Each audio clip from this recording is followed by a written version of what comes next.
Existe un universo lleno de universos que no conocemos, o que creemos conocer. En tiempos de urgencias y comunicación efímera, profundizar un tema y hacer una pausa para pensar es más complejo. Entender lo complejo es la tarea necesaria para mirar con claridad lo que está por venir y aquello que nos rodea en un presente que aún no comprendemos, porque es más complejo. No todo extranjero es un turista, no todo extranjero es un inmigrante. Hay muchos que son refugiados, desplazados, que no eligen irse de sus hogares y así todo tienen que hacerlo. Los números han ido escalando año a año y últimamente hemos hablado de más de 200 millones de personas desplazadas por año, desplazadas de manera forzosa de sus hogares, buscando una mejor calidad de vida, a veces idílica, a veces soñada, en países del primer mundo. Para charlar de este tema es que hoy contamos con alguien que lo ha vivido de cerca, que ha estado en cada uno de los principales conflictos migratorios. Hablo del colega Joaquín Sánchez Mariño, a quien ya le doy la bienvenida. Muchas gracias, Joaquín, por venir, por sumarte para charlar de este flagelo eterno que son las crisis migratorias y que cada año parece que aumenta, ¿no? O sea, cada vez que se proyecta, sale algún número de Naciones Unidas, son cada vez más. El año pasado eran 177 millones, ahora proyectaron para el 24 que es unos 220 millones. O sea, cada conflicto es desplazamiento migratorio forzado. Sí, y creo que la concepción de flagelo está entre nosotros en los últimos, por ahí, 10 años, 15 años, ¿no? Porque antes por ahí no se entendía tanto como un flagelo, sino como una especie de corriente natural, ¿no? Las rutas, las corrientes migratorias eran algo más bien natural y formativo de las sociedades, y en los últimos años, la última década, década y media, se convirtió en un flagelo porque tienen que ver con desplazamientos forzosos, con, con conflictos bélicos, con gente que huye por motivos de peligro de vida.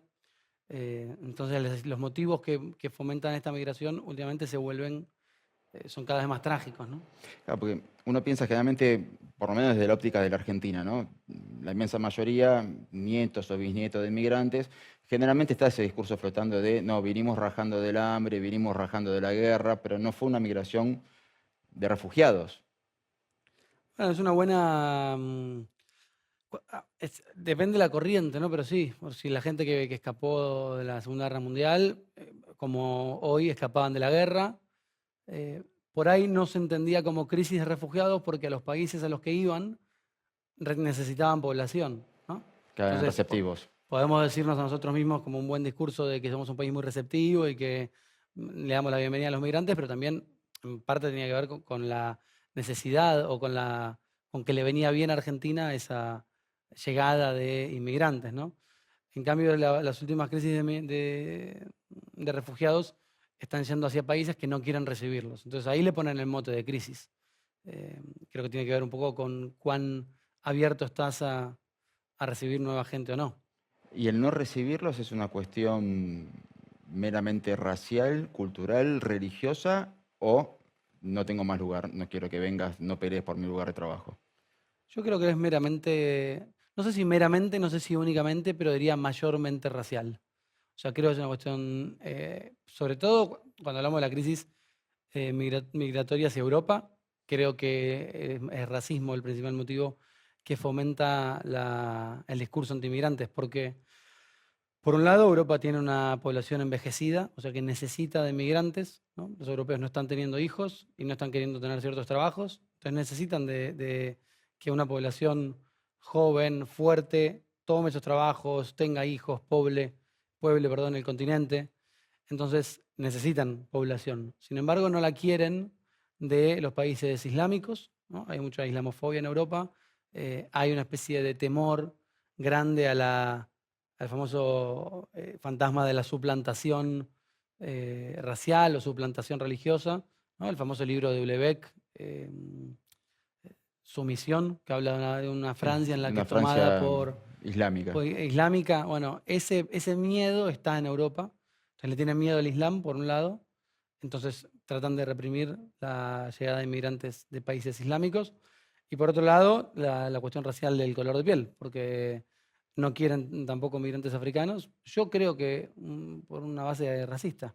Porque si ves España, una gran llegada de inmigrantes argentinos, por ejemplo, muy bien recibidos. España bastante tiene políticas de mucha recepción para migrantes, para cierto tipo de migrantes y de mucho recelo de otros.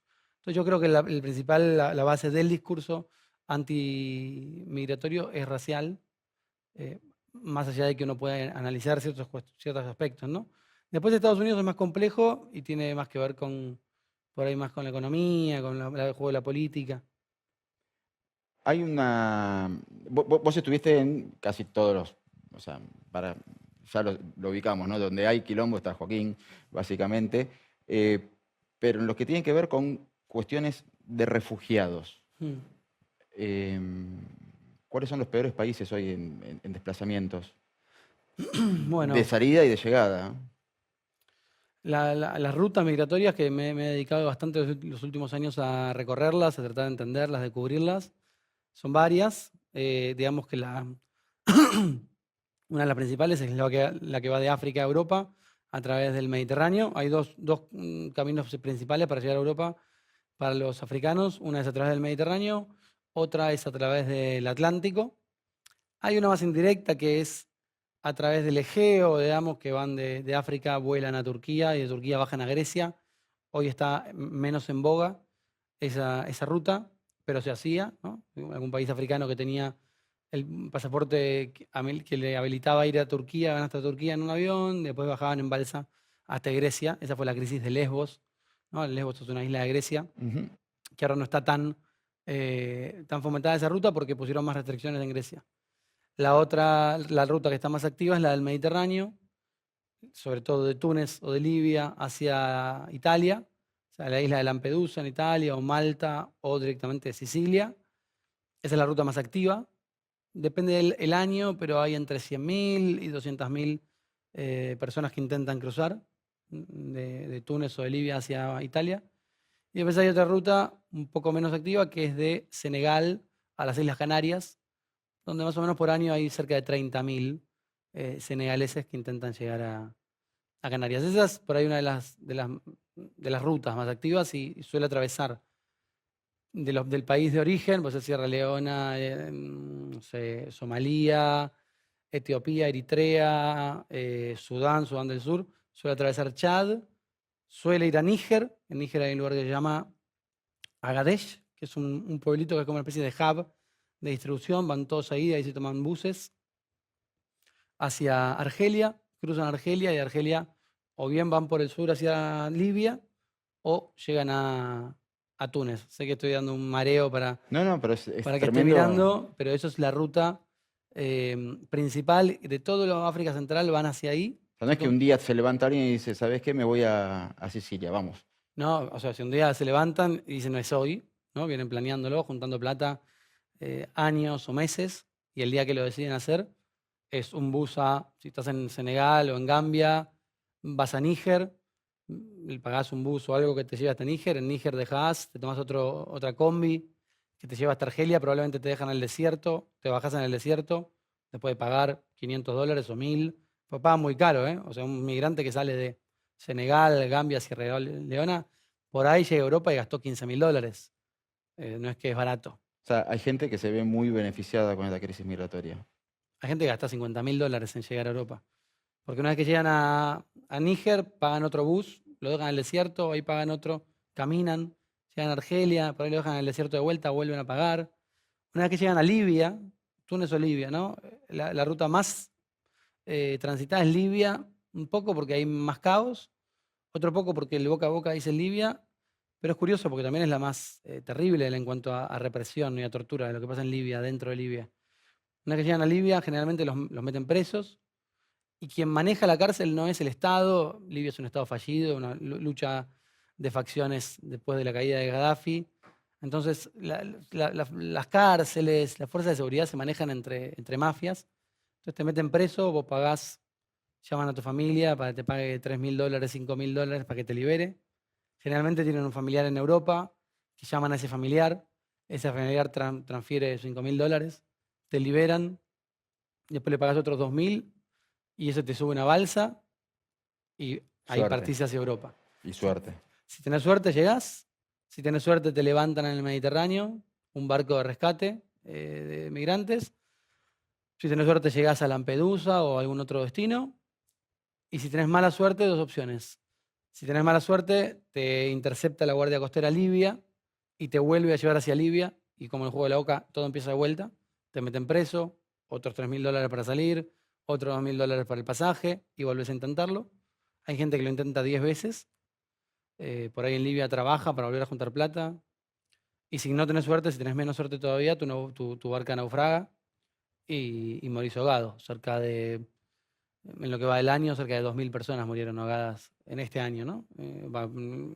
Acaba de empezar este año, pero todo el 2024, más o menos 2.000 personas murieron ahogadas intentando cruzar.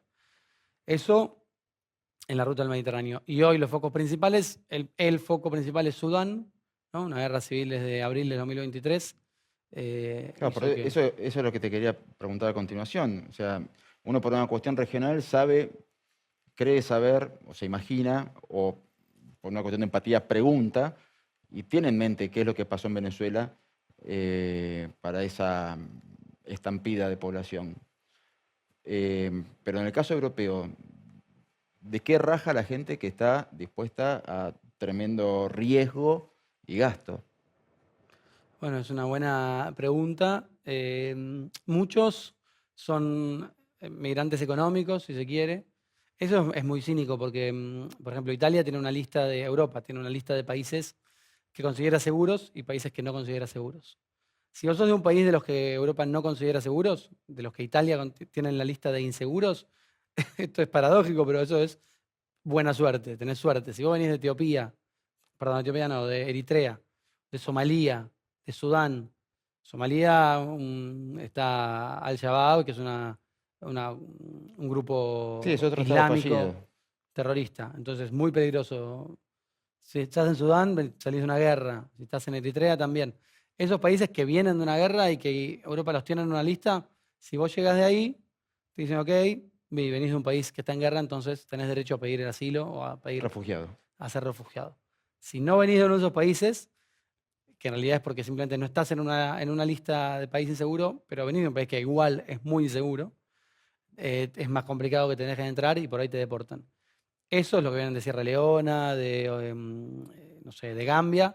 Se puede decir que son migrantes económicos, tratan de buscar una vida mejor, escapan de un destino sin prospecto de trabajo ni de familia y sueñan con una Europa que también les llega muy publicitaria y que no es lo que ellos esperan. O sea, ¿qué es lo que esperan? Ellos creen que llegan a Europa y llegan al primer mundo y se llenan de oportunidades y van a darles un trabajo, van a darles una casa y van a tener un sueldo.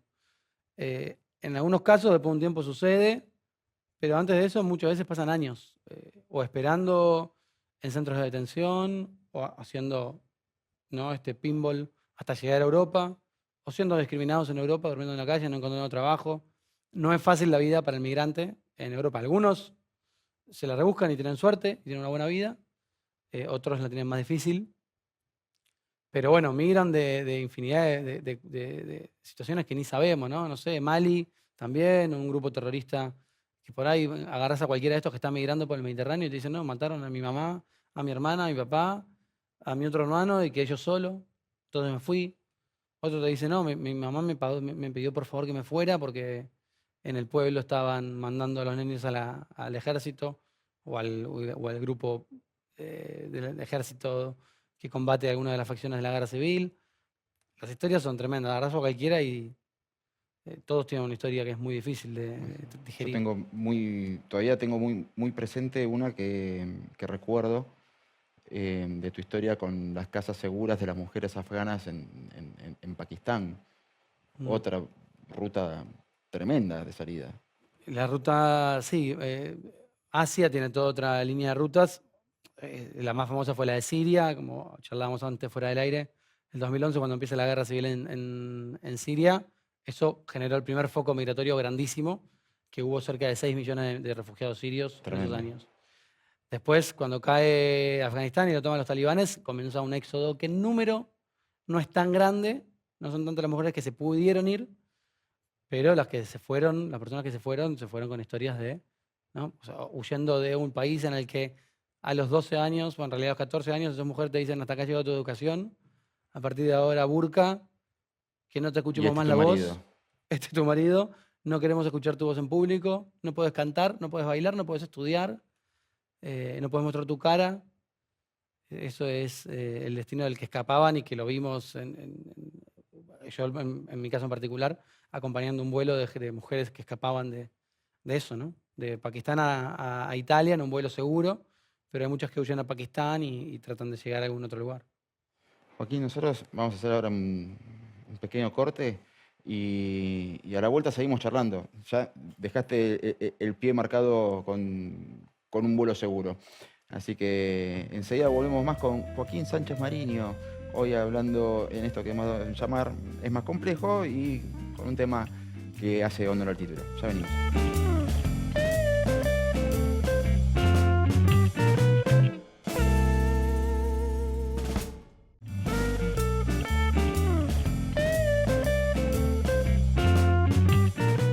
Seguimos con Joaquín Sánchez Mariño hablando de migraciones, refugiados, crisis de refugiados. Joaquín, te quiero leer una frase de alguien a quien conoces muy bien, que dice lo siguiente: es necesario dejar en claro que este supuesto problema de los migrantes de los que habla Europa no es un verdadero problema. No es una crisis migratoria como dicen. Son menos de 100.000 personas por año, o un poco más algunos años, números de personas que perfectamente puede absorber Europa, como lo hizo con Ucrania, que recibió millones en menos de un año, de gente que escapaba de Ucrania, ¿no? Pero claro, ahí el malo era otro, era Putin, y los refugiados eran blancos, entonces no había problema. En cambio, cuando tienen que hacerse cargo de que el mal lo causaron ellos por todos los años que depredaron el África, ahí miran para otro lado. Esto es una frase de Enrique Pineiro, fundador de Solidaire, a quien pertenece el avión de ese vuelo seguro que mencionaste en el bloque anterior. A quien pertenece el avión, Solidaire, la ONG que, como bien decís, fundó Enrique, no solo ahora tiene un avión, también tiene un barco. O sea, sumó un barco de rescate de migrantes en el Mediterráneo. Lo menciono porque no es poca cosa, ¿no? Porque antes terminamos el bloque anterior hablando de la posibilidad de que algunos migrantes migren mejor, migren más cómodos, por decirlo de algún modo, en realidad, o con menos peligros. Y a eso se dedica, eso fue la primera misión de Solidaire, que con este avión Boeing 787 que vos conociste porque cubriste una misión de migrantes ucranianos a Canadá. La propuesta de Enrique era, che, tratemos de que si hay tantos migrantes en el mundo, que el viaje no sea un peligro, ¿no? Que no arriesguen su vida tratando de ir de un destino al otro. Obviamente que recibe mucha resistencia de parte de los países que no quieren recibir migrantes más fácilmente. Y bueno, él tiene esta propuesta de corredores humanitarios que es generar la posibilidad de ¿no? que seamos más humanos con los migrantes. Ahí habla de la idea esta que hablamos al principio, ¿no? De que no es una crisis, sino una perspectiva. Recordemos que de Ucrania se fueron, después volvieron, pero más de 10 millones de personas, ¿no? En muy poco tiempo, y Europa recibió como a 5 o 6 millones. Sí, sí, Polonia. Vos no mencionabas, a mí me tocó, en lo particular me tocó un vuelo, una misión dentro de las que llamarían receptivas, porque eran ucranianos, iban a Canadá, en Canadá los estaban esperando con los brazos abiertos. Mm. Así todo era un drama, la gente que estaba yendo que no se quería ir, que nadie quería irse, y sobre todo entre los más chicos y los más grandes, ¿no? Los más chicos no entienden nada, no tienen cómo explicarles, y los más grandes que no se imaginaban terminar así sus días. Ahora, no me quiero imaginar lo que es cuando no es receptivo, cuando el lugar no es receptivo, cuando apareces vos con un barco o con un avión y te miran como diciendo, ¿qué estás haciendo, hermano? Sí, cuando no es receptivo y cuando además la manera de llegar no solo que es a un lugar no receptivo, sino que es sumamente peligrosa, ¿no? Porque acá, además de que Canadá es un país ejemplar en términos de recepción de migrantes, probablemente porque está muy lejos y elige quién llega, llegaban en avión con historias de vida tremendas que vos pudiste ver. Y una colectividad previa. Una colectividad previa ucraniana en Canadá, pero era como si se quiere el paquete migratorio más virtuoso, ¿no? Se iban cuidados, llegaban cuidados.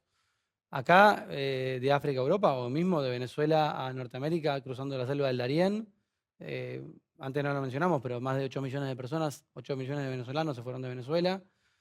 eh, Cruzan peligros, ¿no? Qué peligro de muerte, meses atravesando lugares caminando, todo para llegar a un lugar que después no te quieren recibir. Y eso es probablemente lo más traumático. Y en el mar, decía ahora que Solider, además del barco, ahora sumó perdón, además del avión, ahora sumó un barco que se llama Solider, que lo que hace es rescatar migrantes en el Mediterráneo. Una vez que los tiene a bordo, tiene que pedir puerto seguro a Italia, y a Italia te da un puerto seguro, pero a regañadientes, y estás llevando migrantes a un lugar donde en realidad te los aceptan porque están obligados por la Convención de Ginebra, pero que no quieren recibirlos.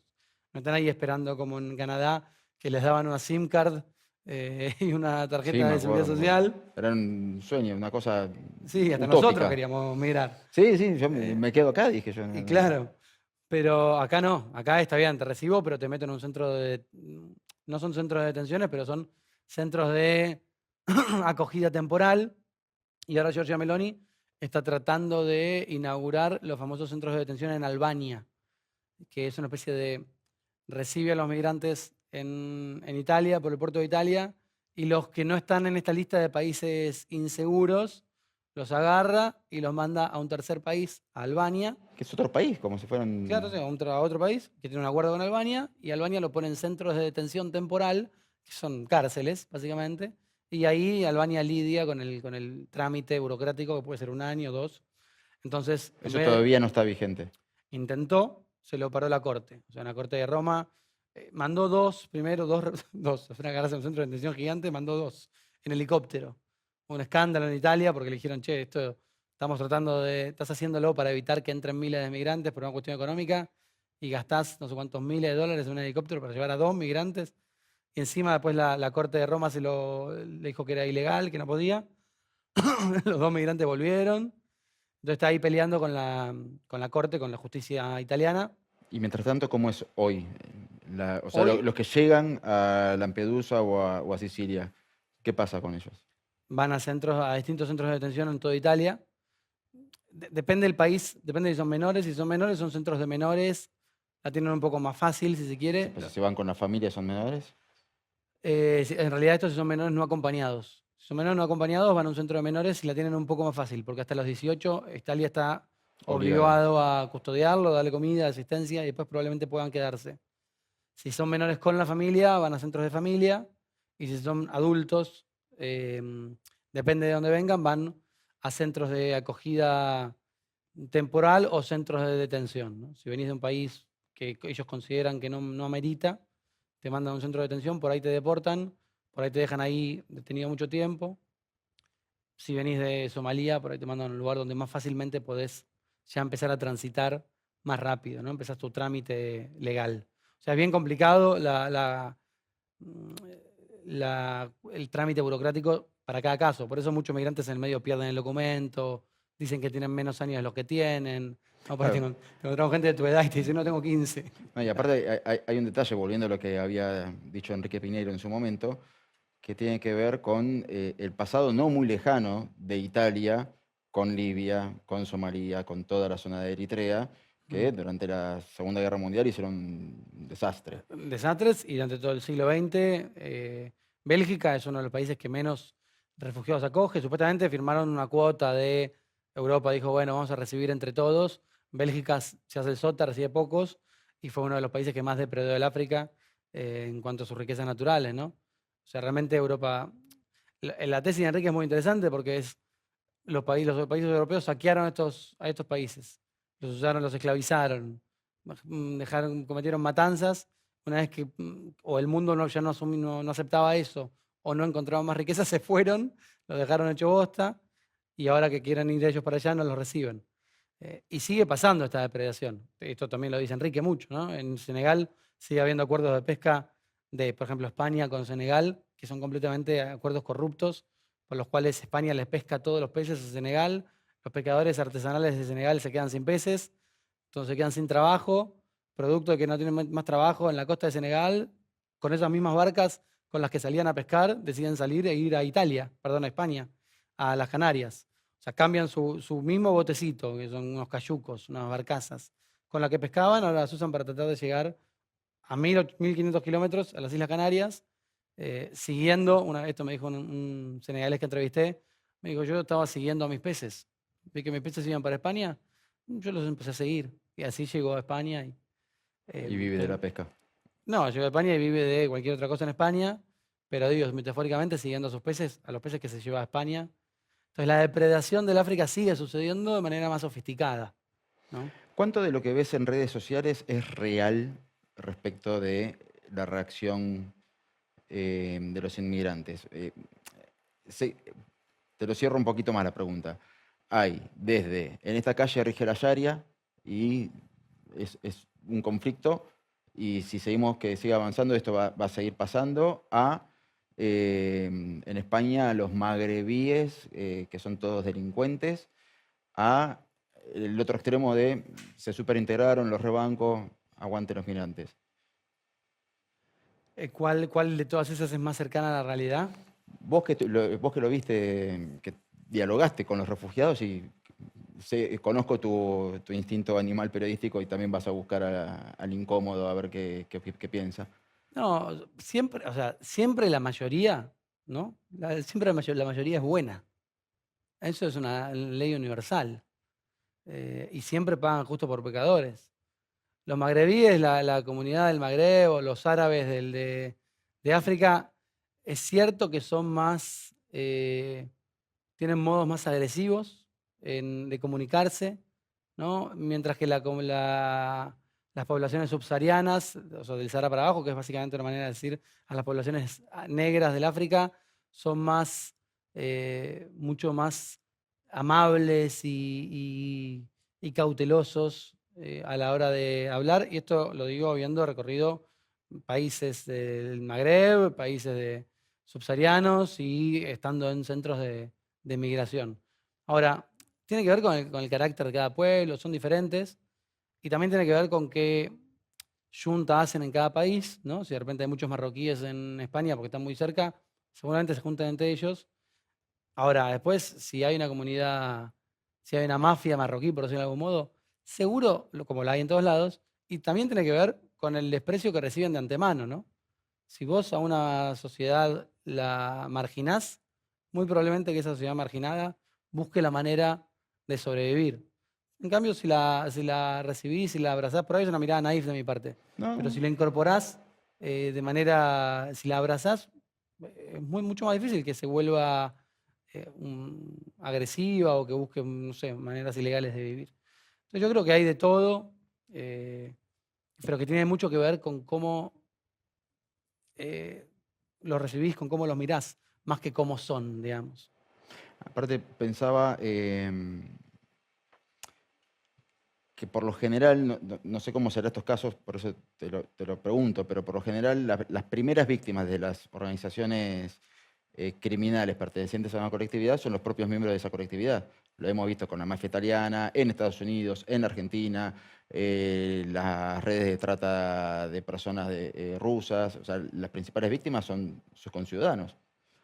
Sí, y los más vulnerables, ¿no? Muchos de estos migrantes que llegan, insisto, no es que llegan, han trabajado, ahorraron mucha plata, gente que ha gastado, ¿no? Como te decía antes, $50.000 en tratar de llegar a Europa porque pensaba que así, y decís, eso es una víctima de redes de tráfico, redes de trata de gente, redes de todo tipo de criminalidad, ¿no? Y que llegan a Europa después de haber estado por ahí presos en Libia un año, de haber sido torturados, de haber sido engañados, y aún así llegan con ingenuidad y con ganas de prosperar a un país, a una Europa que de repente lo ve y ya lo ve como una amenaza.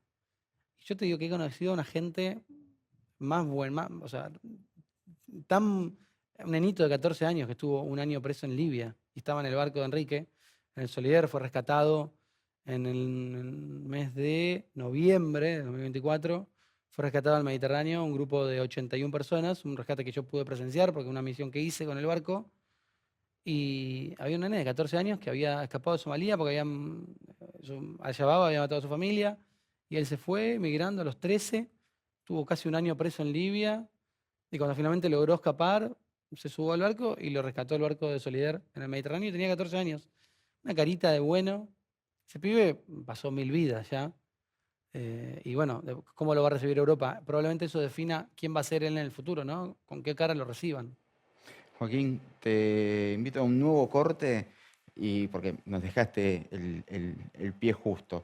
Ya venimos con más crisis migratorias, refugiados, desplazamientos masivos de personas acá en Es Más Complejo por el Canal de la Ciudad.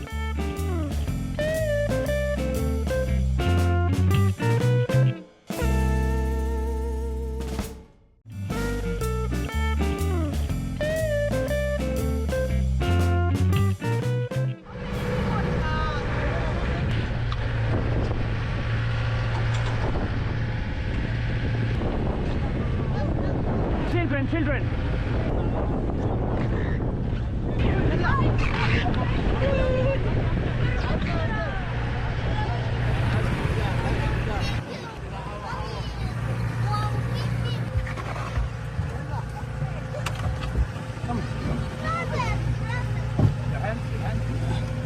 Here, his brother, here.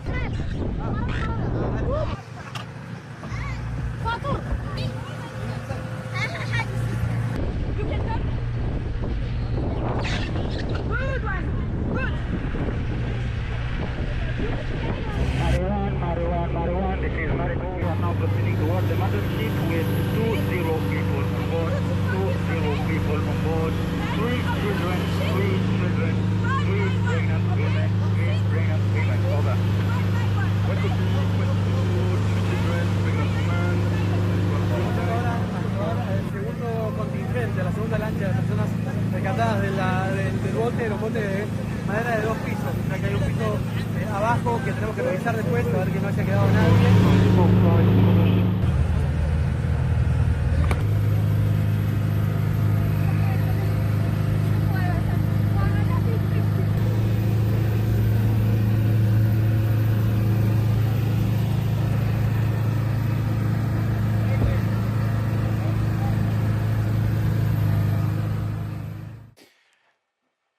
Quienes pudimos seguir toda la cobertura por redes, yo había veces que no podía comentar. Lo mismo que ahora, te deja sin palabras. Vos que estuviste en un montón de zonas de conflicto serias, ¿cómo quedaste después de esta aventura? Mira, la primera vez que la veo después de bastante tiempo, y me impactó, te O digo sea, esto es el que Mediterráneo, esto es un rescate en un bote perteneciente al barco Solidaire, que era la mole esa que se veía atrás. sí, del que hablábamos antes, que involuntariamente te tiré el pie del barco de rescate Sí, sí. de Solidaridad, la ONG de Enrique Piñeiro. Acompañé la misión, su segunda misión de rescate, pude acompañarlos. Y te digo, la primera vez que lo veo después de mucho tiempo y me impactó, me emocionó. Es algo, es una multiplicidad de emociones lo que pasa ahí. Por un lado, eso lo que veíamos era, nosotros íbamos en la misión de rescate buscando gente cerca de Libia y de repente en uno de los patrones de búsqueda una de las personas avistó una lancha con los largavistas, vio, ahí hay algo, dijo, en medio del mar, esto es muy difícil que suceda y sucedió, y venía una lancha a todo motor con esta gente, eran 80 personas, 81 personas, que venían desde Libia, intentaban llegar a Italia. En el momento en que se las ve, se lanza la misión de rescate. Yo venía haciendo varios días de entrenamiento como para hacerlo todo muy rápido. Realmente en 10 minutos están en el agua yendo a buscarlos. ¿Ellos entendían que era una misión de rescate? Sí, ellos saben que si tienen suerte se van a encontrar con un barco de rescate. Siempre tienen uno o dos, algunos que hablan inglés y traducen. Y cuando llegamos ahí, por suerte era una barca dentro de todo nueva y grande y que no corría riesgo de hundirse. O sea, se pudo hacer el rescate tranquilo, se hizo como 3, 4 idas y vueltas porque se llevaba de a 20 personas. Eran 2 lanchas, son 2 lanchas que se acercan y rescatan. Y lo que veíamos ahí era, por ejemplo, había 3 nenitos. No, es tremendo. Una nena de 9 años Mujeres embarazadas. que cuando la subimos a la nena, me tira así de la manga y me dice, brother, brother, como diciendo, está mi hermano ahí. Después ahí lo está en el video, se pasa el hermanito, y después se pasa una tercera nena que no es su hermana, pero que tenía 3 años y que ellos la estaban cuidando como si fuera una hermanita, y se ponen los 3 nenes juntos, y la cara de tranquilidad de la primera nena, la 9, cuando ve a los otros 2 nenitos y los abraza, para mí me pone la piel de gallina, fue una película, no puedo creer esto es el pianista sucediendo en vivo. Y después una mujer embarazada, 3 mujeres embarazadas hubo en ese rescate. Y eso está en el medio del mar, en el medio del Mediterráneo, y si no se cruzaban con este barco, andás a ver si llegaban a algún lugar, si estaban días naufragando, si los interceptaba la Guardia Costera Libia. Eso no es imposible saberlo, pero podría haber pasado cualquier cosa. Entonces, aunque el barco ese y todos los barcos que hay ahí tienen mucho sentido. Encontrarte con esos nenes en medio de la nada. No, es una de las cosas más fuertes que hice, sin lugar a duda. Vi muchísimas circunstancias, pero acá tiene un sabor distinto porque estás obligado a actuar, ¿no? Como periodista, en medio de una guerra, no sé, en Ucrania, si pasa algo, estás obligado a registrar ahí, a no participar, Sí, ¿no? no te dan un fusil en la guerra. No te dan ni querés agarrar un fusil y tampoco te metes en los bombardeos, tenés que irte de los lugares. Ves con cierta impotencia, no hay nada, no puedes hacer nada y no corresponde que hagas nada. Acá, al contrario, estás obligado a asistir y hay algo de cierta satisfacción en eso, ¿no? En poder no ser simplemente un espectador, sino poder participar. Y eso quita cierta impotencia. En este caso porque salió todo bien, ¿no? Hay muchos rescates donde son más complejos y también puedes quedar muy, muy, muy golpeado. Si me permitís, quisiera hacerte una pregunta más de tipo personal. A ver, así a ojo de buen cubero, cubriste todas las protestas de Chile del 2019, si mal no recuerdo, sí, 2019. Fuiste a Venezuela varias veces. Fuiste a Colombia, estuviste con los venezolanos de un lado del otro de la frontera. Estuviste en la guerra de Ucrania varias veces, primero en zonas seguras, después en el frente. Estuviste en campos de refugiados ucranianos, en Pakistán, con mujeres afganas, y ahora lo del barco. ¿En qué grado está tu fe en la humanidad?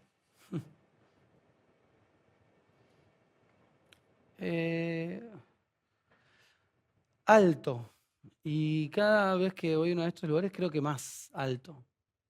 No sé si mi fe en que la humanidad prevalecerá, pero que la humanidad existe, ya no es fe, es comprobación, ¿no? Porque en cada uno de estos lugares, vi gente ayudándose en las peores circunstancias, gente ayudándose, vi gente ayudándome, vi gente creyendo, gente teniendo esperanza. Entonces, la fe en la humanidad sigue estando y te digo, cada vez más. Esto, por ejemplo, en el Mediterráneo, es un gran golpe de fe, aunque sea una tragedia, ¿no? Aunque la humanidad esté combatiendo con la deshumanización, y yo no sé si la humanidad va a ganar la batalla, sí tengo absoluta fe en que la humanidad siga estando ahí. Un poco esta idea de, ¿no?, de los rebeldes de Star Wars, que sé que sos un conocedor, siempre nace una nueva esperanza, ¿no? Siempre hay una resistencia que puede vencer a la estrella de la muerte. Entonces yo siento que en algún punto, tal vez con Venezuela, como mi primera cobertura en Venezuela en el año 2019, siento que conocí a la resistencia, que entré, ¿no?, que me dejaron ser parte, que me dieron una de esas mamelucos naranja, y que desde entonces participo de la resistencia. Recorro el mundo en distintos focos del lado de la resistencia, combatiendo al imperio, que en este caso no es el mundo imperialista, sino el mal, los Dark Vader de la humanidad, pero que sigue estando, ¿no?, este ejército de buenos. Y me gusta pensar que Es como una especie de club secreto al que en cada uno de estos conflictos voy a visitar. Y en un modo más personal, perdón, más abierto, habiendo estado en Venezuela y habiendo estado en Ucrania, podés hablar de, bueno, a ver, esto del mal no reconoce izquierdas ni derechas, o sea, me encuentro con este desastre a donde vaya. Yo creo que ya es una... Hablar de izquierda y derecha ya hoy no, yo no sé, yo mismo lo hago, pero no sé por qué. No sé qué sentido tiene. Está completamente... Sí, el mal no tiene... Hay mal de izquierda, hay mal de derecha, hay bien de izquierda, hay bien de derecha.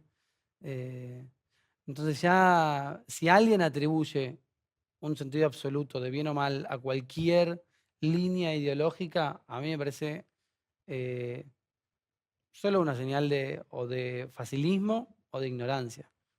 Porque primero que ni todo mal es absoluto, ni todo bien es absoluto. Y segundo que no. Estoy seguro que hay un montón de líderes de derecha tratando de hacer el bien, o sea, tratando de hacer lo que creen que es el bien. Y un montón de líderes de izquierda lo mismo, tratando de hacer el bien. Y viceversa. Eh, ¿Qué sé yo? ¿Putin es de derecha? Putin es Putin. Putin es Putin, pero mucha gente Es de conservador, izquierda, es muy conservador en mucha eso, gente de sí. izquierda considera que es de izquierda defender a Rusia, ¿no? Por su pasado soviético.